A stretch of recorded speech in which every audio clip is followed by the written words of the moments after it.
Exo Trig cases, whether they be 3-membered rings or 7-membered rings, according to Baldwin's rules, are favoured.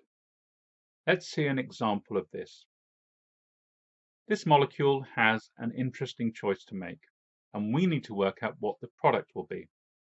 It could either use the lone pair on the amine nitrogen to attack carbon 5 of the alkene to give a 5-membered ring. Now here, the double bond between carbon 4 and carbon 5 is broken to become a single bond. Now, both atoms of the double bond that breaks are going to become part of the ring. So we evaluate this as being an internal bond that's breaking. So it's called endo. Lastly, we want to look at the atom that's first attacked when we cyclize. That is carbon 5. We've already seen it's part of a double bond, and it's trigonal, or trig.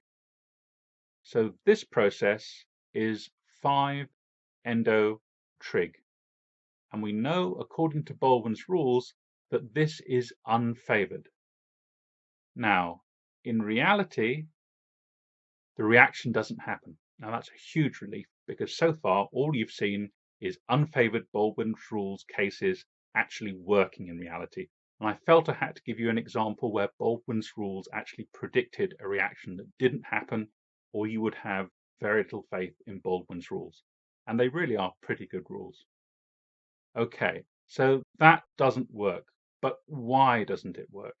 It's not because it doesn't meet Baldwin's rules, because they're just guidelines. They're not the explanation. What's happening here is orbital alignment, or really the failure of orbital alignment. The n orbital of the nitrogen lone pair is perpendicular to the pi star orbital of the alkene. They need to be approximately parallel, not perpendicular, and so that is why the reaction does not occur. Okay, so what does this molecule do? Well, we're still going to stay with the lone pair on the amine nitrogen, but we're going to explore what happens if it attacks the carbon of the carbonyl that's part of the ester. Now, in this new numbering sequence, that carbon is also described as carbon 5, but it's not the same carbon 5 as we have just seen. So when we do this, we create a 5-membered ring. We also break the double bond between carbon 5 and the oxygen. It becomes a single bond. But only one of the atoms of that double bond ends up in the final ring. So we see this bond that is broken as being external or exo.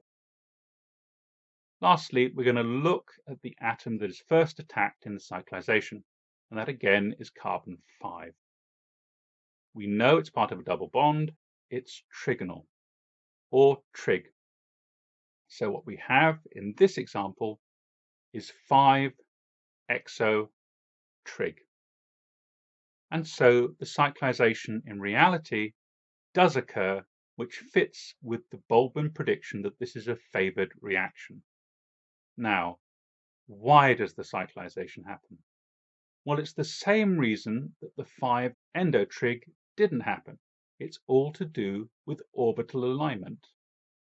Here, the n orbital of the lone pair of the nitrogen is approximately parallel with the pi star orbital of the carbonyl. And so, with that parallel nature and them in close proximity, we can form a bond, and so the cyclization occurs. Ultimately, the product that we get is called a lactam,